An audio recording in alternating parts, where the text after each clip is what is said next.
ইয়াকিনের সাথে, দৃঢ় বিশ্বাসের সাথে এই 4টা আমল নিয়মিত করবেন। এবং আমি বহু মানুষকে পার্সোনালি এটার পরামর্শ দিয়েছি, ওনারা আমল করেছেন, আমল করে উপকৃত হয়েছেন। এরকম বহু মানুষ আছেন, বৃদ্ধ মানুষ, বাবা ক্যান্সারে আক্রান্ত হয়েছেন অনেক দেরিতে, আল্লাহ তাআলা অলৌকিকভাবে সাহায্য করেছেন।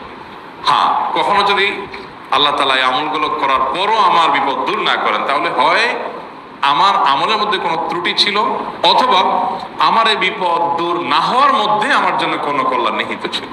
আল্লাহ তাআলা আমার দোয়া কবুল করে যে উপকার হতো তার চেয়ে বেটার কিছু হয়তো আমাকে দিবেন, এই ইয়াকিন একজন ইমানদারের থাকবে। সে 4টা আমলের 1 নম্বর হলো ইস্তিগফারের আমল।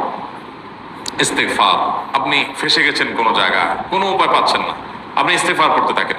আস্তাগফিরুল্লাহ ওয়া আতুবু ইলাইহি, আস্তাগফিরুল্লাহ ওয়া আতুবু ইলাইহি, আস্তাগফিরুল্লাহ ওয়া আতুবু ইলাইহি, আস্তাগফিরুল্লাহ, আস্তাগফিরুল্লাহ, আস্তাগফিরুল্লাহ আল্লাযী লা ইলাহা ইল্লা হুয়াল হাইয়ুল কাইয়্যুম ওয়া আতুবু ইলাইহি ওয়া লা হাওলা ওয়া লা কুওয়াতা ইল্লা বিল্লাহ। اللهم أنت ربي لا إله إلا أنت خلقتني وأنا عبدك وأنا على عهدك ووعدك ما استطعت أعوذ بك من شر ما صنعت أبوء لك بنعمتك علي وأبوء لك بذنبي فاغفر لي فإنه لا يغفر الذنوب إلا أنت সাইয়্যিদুল ইস্তিগফার। এভাবে যে কোনো ইস্তিগফার করতে থাকেন, আপনি বেশি বেশি করে আল্লাহর কাছে ইস্তিগফার ক্ষমা প্রার্থনা করতে থাকেন, খুব বেশি আপনার 2 ঠোঁটে অনবরত আপনি চাইতে থাকেন আল্লাহর কাছে ক্ষমা। এই ইস্তিগফার সম্পর্কে নবী করিম সাল্লাল্লাহু আলাইহি ওয়াসাল্লাম বলেছেন, মাল্লাজিমাল ইস্তিগফার, যে ব্যক্তি ইস্তিগফারকে আঁকড়ে ধরবে, আঁকড়ে ধরা মানে কি, এটা ছাড়বে না, সে পড়তেই থাকবে অনবরত। টয়লেটে যাওয়ার সময়টা, ঘুমের সময়টা, খাওয়ার সময়টা বাদে, অবসর নামাজের সময়টা বাদে সারাক্ষণ সে ইস্তিগফার করবে।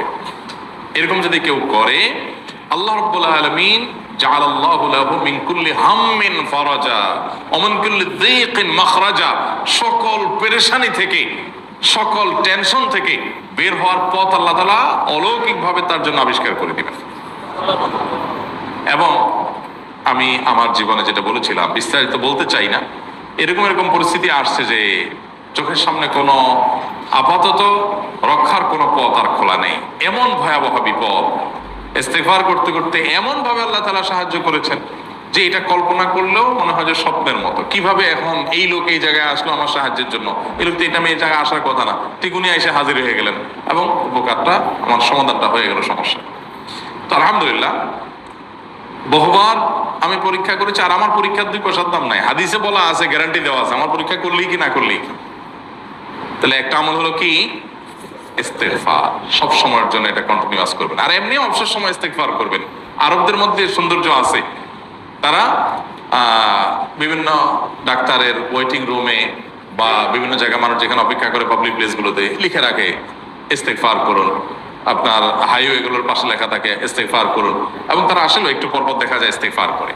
ভালো মন্দ গুণ সবার মধ্যে আছে, তাদের এই ভালো গুণটা আছে, ইস্তিগফার বেশি বেশি করা। আমরা ইস্তিগফার সচরাচর এইভাবে অনবরত অবসর সময় করার অভ্যাস অনেকের মধ্যেই নাই। আমরা এটা চালু করবো ইনশাআল্লাহ।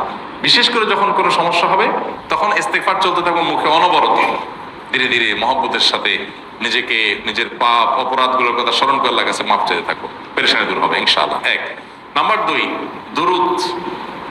নবী করিম সাল্লাল্লাহু আলাইহি সাল্লামের প্রতি দুরূদ পাঠ করা, এটা যদি আপনি নিয়মিত করতে থাকেন মহব্বতের সাথে, আল্লাহুম্মা সাল্লি আলা মুহাম্মদ ওয়া আলা আলি মুহাম্মদ কামা সাল্লাইতা আলা ইব্রাহিম ওয়া আলা আলি ইব্রাহিম ইন্নাকা হামিদুম মাজিদ, আল্লাহুম্মা বারিক আলা মুহাম্মদ ওয়া আলা আলি মুহাম্মদ কামা বারাকতা আলা ইব্রাহিম ওয়া আলা আলি ইব্রাহিম ইন্নাকা হামিদুম মাজিদ।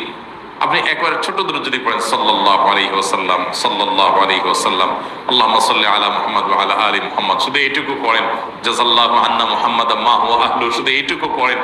আপনি এভাবে যেই কোনো দুরূদ নবী করিম সাল্লাল্লাহু আলাইহি ওয়াসাল্লামের প্রতি যদি পড়েন এবং পড়তে থাকেন অনবরত, ইস্তিগফারের পাশাপাশি দুরূদের ক্ষেত্রে নবী করিম সাল্লাল্লাহু আলাইহি ওয়াসাল্লাম বলেছেন যে এইটা তোমার জন্য যথেষ্ট হয়ে যাবে। তুমি যদি আল্লাহর কাছে আর কোনো দোয়া করতে না পারো, শুধু দুরূদটা পড়ো, তোমার সব পেয়ে যাবে, কিচ্ছু লাগবে না।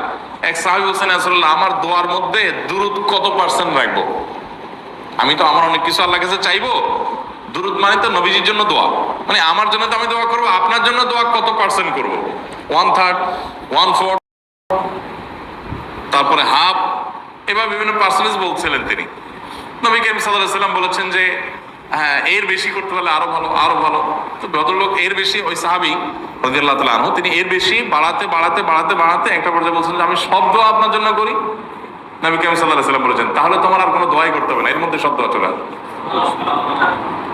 কারণ আপনি যদি বলেন, আল্লাহ আপনার নবীর প্রতি আপনি রহমত নাজিল করেন, আপনার নবীর প্রতি আপনি শান্তি নাজিল করেন, আপনি যেটা দোয়া করেন, তো আল্লাহকে আল্লাহর নবীর প্রতি আপনি রহমত নাজিল করতে বললে আল্লাহ তাআলা আপনার প্রতি রহমত নাজিল করবেন কি করবেন না?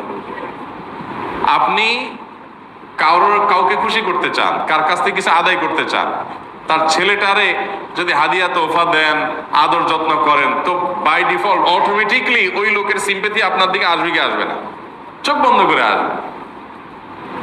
তো আল্লাহর নবীর জন্য যখন আপনি দোয়া করবেন তখন আল্লাহ তাআলা আপনার মধ্যে রহমত নাজিল করবেনই, এটা নবী সাল্লাল্লাহু আলাইহি ওয়াসাল্লামের ওয়াদা। যে কোনো পেরেশানি, তিনি আরো বলেছেন যদি কেউ দুরূদের আমল করে নিয়মিত, আল্লাহ রাব্বুল আলামিন তার সকল পেরেশানির জন্য যথেষ্ট করে দিবেন। এই আমলটাকে সবগুলো দূর করার জন্য যথেষ্ট হয়ে যাবে।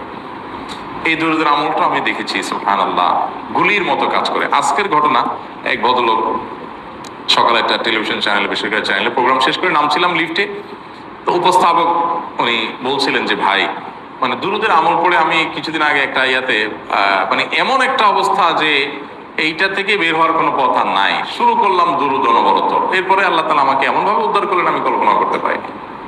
আলহামদুলিল্লাহ এই আমলগুলো করে অনেক ভাইরা আমাকে অভিজ্ঞতা জানাইছেন যে আলহামদুলিল্লাহ তাদের অভিজ্ঞতা অলৌকিক। হ্যাঁ, ওই যে বললাম, কখনো যদি আল্লাহ তাআলা আপনার দোয়া কবুল না করেন তাহলে হয় আমার ত্রুটি আছে, আর না হলে আমার জন্য আল্লাহ তাআলা এর চেয়ে বেটার কিছু রেখেছেন, আমি সেই ইয়াকিন রাখবো ইনশাআল্লাহ বিইذنিল্লাহ। আর এই দোয়াতে সমাধান হবেই হবে, সে বিশ্বাস থাকতে হবে। নবী করিম সাল্লাল্লাহু আলাইহি ওয়াসাল্লাম বলেছেন, হাদিসে কুদসিতে আল্লাহ বলেছেন, আনা ইনদাযান্নি আবদি বি, বান্দা আমার প্রতি যেমন ধারণা করে আমি তেমন আচরণ করি। এখন আপনি যদি চিন্তা করেন, করে দেখি হয় কিনা, দেখি ট্রাই করি, তাহলে ওই আল্লাহ তাআলা বলবেন ঠিক আছে দেখতে থাক। আপনি যদি ইয়াকিন করেন যে না, নবী করিম সাল্লাল্লাহু আলাইহি ওয়াসাল্লাম যে বলেছেন অতএব সেটা হবেই, আর আল্লাহ রাব্বুল আলামিনের কাছে আমি ওইভাবেই চাবো যে আল্লাহ দিবেনই, আমি নিয়েই ছাড়বো, ইনশাআল্লাহ গুলি মিস হতে পারে, আপনার দোয়া মিস হবে না। ওই ইয়াকিন, ওই ঈমান আমার মধ্যে আনতে হবে, চেষ্টা করবো তো ইনশাআল্লাহ। তাহলে দুইটা আমল হলো, ইস্তিগফার আর দুরূদ। 3 নম্বর আরেকটা আমল হলো দোয়া ইউনুস। দোয়া ইউনুস, লা ইলাহা ইল্লা আনত সুবহানাক ইন্নী কুনতু মিনাজ জালিমিন। বেশি বেশি পড়তে থাকবেন, যখন বিপদে পড়বেন ইস্তিগফার আর দুরূদ পড়বেন সবচেয়ে বেশি, আর মাঝে মধ্যে দোয়া ইউনুস, লা ইলাহা ইল্লা আনত সুবহানাকা ইন্নী কুনতু মিনাজ জালিমিন মিনাজ জালিমিন। আল্লাহ সুবহানাহু ওয়া তাআলা কোরআনে কারীমে এই দোয়ার পরে বলেছেন, ওয়া কাযালিকা নুনজিল মুমিনিন। এই দোয়া পাঠ করার মাধ্যমে ইউনুস আলাইহিস সালামকে পৃথিবীর ইতিহাসের সবচেয়ে অলৌকিক ঘটনা, সকল সায়েন্স, সকল আপনার বিজ্ঞানের তত্ত্ব সবগুলোকে আপনার সবগুলোর বিপরীতে বা সবগুলোকে আপনার ভুল প্রমাণ করে দিয়ে ওই জায়গাটার জন্য আল্লাহ তাআলা ইউনুস আলাইহিসকে মাছের পেটে ঢোকার পর সেখান থেকে আবার জীবিত রেখে বের করেছেন। অক্সিজেন অভাবে তো সেখানে এমনি মারা যাওয়ার কথা, আরো নানা কারণে মারা যাওয়ার কথা, তাই না? কিন্তু আল্লাহ তাআলা তাকে রক্ষা করেছেন, কারণ উনি এই বিপদে পড়ার পর থেকে এটা পড়তেছিলেন, লা ইলাহা ইল্লা আনতা সুবহানাকা ইন্নী কুনতু মিনাজ জালিমিন। তো আল্লাহ তাআলা কোরআনে বলেছেন এটা ইউনুস, তার নবী ইউনুস আলাইহিস সালামকে আল্লাহ তাআলা এর মাধ্যমে রক্ষা করেছেন, সেটা তার জন্য খাস না, এটা তার জন্য স্পেশাল না, বরং আল্লাহ বলেছেন ওয়া কাযালিকা নুনজিল মুমিনিন, এটা দিয়ে আমি তাকে রক্ষা করেছি, একইভাবে ঈমানদারদেরকেও এইটার মাধ্যমে রক্ষা করব। এটা বড় অস্ত্র পেয়ে গেলাম। দোয়া ইউনুস বেশি বেশি পড়বো ইনশাআল্লাহ, লা ইলাহা ইল্লা আনতা সুবহানাকা ইন্নী। আমার দেশে আবার দেখা যায় বিপদ হয়ে গেলে তখন হুজুর মানা করে যে ভাই আপনারা সবাই মিলে এটা 1 লাখ বার পড়ে দেন, 100 লাখ বার পড়ে দেন, টাকা দিব আপনারা পড়ে দেন। আপনারটা আপনি পড়বেন ভাই, হুজুরদের কাছে দোয়া চান সমস্যা নাই, আর হুজুরদেরকে খাটায়া টাকা দিবেন কেন, এমনি টাকা দিবেন না দিয়া। আর এই দোয়া নিজে নিজে করতে থাকবেন। ইউনুস আলাইহিস সালাম ওই সময় কি লোক ঠিক করছিলেন যে ভাই আপনারা সবাই দোয়া ইউনুস পড়েন, আমি গেলাম, আমি মাছের পেটে গেলাম, আপনারা বসেন সবাই দোয়া ইউনুস পড়া দেবেন, করছেন উনি? ওনারটা উনি করছেন, তো আপনারটা আপনি শুরু করবেন, দোয়া ইউনুস না। 4 নম্বর আমল হলো ইয়া যাল জালালি ওয়াল ইকরাম। এটা বিশেষ করে পাঠ করবেন। নবী করিম সাল্লাল্লাহু আলাইহি ওয়াসাল্লাম বলেছেন, আলিযু বিয়া যাল জালালি ওয়াল ইকরাম। ইয়া যাল জালালি ওয়াল ইকরাম, এটাকে তোমরা আঁকড়ে ধরবে।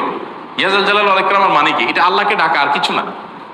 এবং হাদিসে বর্ণিত দোয়া, এটা মাসনুন দোয়া। ইয়া যাল জালালি ওয়াল ইকরাম মানে হে মহা ক্ষমতার অধিকারী, প্রতাপশালী এবং সম্মানের মালিক। এটা বলার মানে হলো আল্লাহর কাছে নিবেদন করা, যেহেতু আপনার প্রতাপ আছে, আপনার জালাল আছে, আপনার বড়ত্ব আছে, হে বড়ত্বের অধিকারী এবং হে সম্মানের অধিকারী, আপনার যেহেতু আল্লাহ তাআলা এটা, আপনার যদি এটা আছে, অতএব হে আল্লাহ আপনি আমাকে এটা দান করুন, আপনার সেখান থেকে আমার প্রতি রহম করুন, আপনার সেখান থেকে আমাকে, আপনার বড়ত্ব থেকে আমাকে আপনি হেফাজত করুন, আপনার একরাম থেকে আমাকে আপনি, তা দিয়ে আপনি আমাকে রহম করুন। তো সেই দোয়া আল্লাহ তাআলার কাছে নিবেদন করতে পারি, ইয়া যাল জালালি ওয়াল ইকরাম। এর পাশাপাশি তাহাজ্জুদের নামাজ এবং যে কোনো নফল নামাজ, কারণ নবী সাল্লাল্লাহু আলাইহি সাল্লাম ইজা হাজাবাহু আমরুন সাল্লাহ, নবীজি সাল্লাল্লাহু আলাইহি সাল্লামের কোনো পেরেশানি শুরু হলে আগে ওযু করে 2 রাকাত নামাজ পড়তেন, ওযু করে 2 রাকাত নামাজ পড়তেন। আমাদের যখন পেটে ব্যথা শুরু হয় আগে কার কথা মনে পড়ে? ডাক্তারের কথা মনে পড়ে। যখন গায়ে জ্বর আসে সবার আগে মনে পড়ে কিসের কথা? নাপা, নাপা, ঠিক না? জ্বর আসছে গায়ে, সবার আগে আমরা কি চিন্তা করি? নাপা। নাপা আপনি চিন্তা করেন, খান, নিষেধ না তো, ওষুধ গ্রহণ করা সুন্নত। নবী সাল্লাল্লাহু আলাইহি সাল্লাম নির্দেশ করেছেন ওষুধ সেবন করতে, আপনি করেন, ভালো কথা। কিন্তু ইমানদার সবকিছুর আগে ব্যথা আসছে, তাহলে ব্যথার জন্য একটা ওষুধ দোয়া শিখেছেন, দোয়াটা আগে করবে, পাশাপাশি ওইটা করবে। এলো ইমানদারের কাজ। আমরা আজকাল ইমান থেকে অনেক দূরে সরে গেছি। আল্লাহ আমাদের সেই ইয়াকিন দান করুন। তাহাজ্জুদের সময় দোয়া, অনেক বেশি দোয়া কবুল হয়। তাহলে 4টা আমল ইনশাআল্লাহ আপনাকে এই ভয়াবহ বিপদ থেকে উদ্ধার করার জন্য সাহায্য করবে ইনশাআল্লাহ। সেই উদ্ধার করার জন্য সাহায্য করবে ইনশাআল্লাহ। সেই ইয়াকিন নিয়ে করবেন। সেই সাথে as-সাদাকা তারতুল বালা, দান সাদাকা করা, অন্যান্য যে আমলগুলো আছে টুকটাক সেগুলোর সাথে সাথে চালানো। বাকি এই 4টাকে বেসিক্যালি একটু জোরালো ভাবে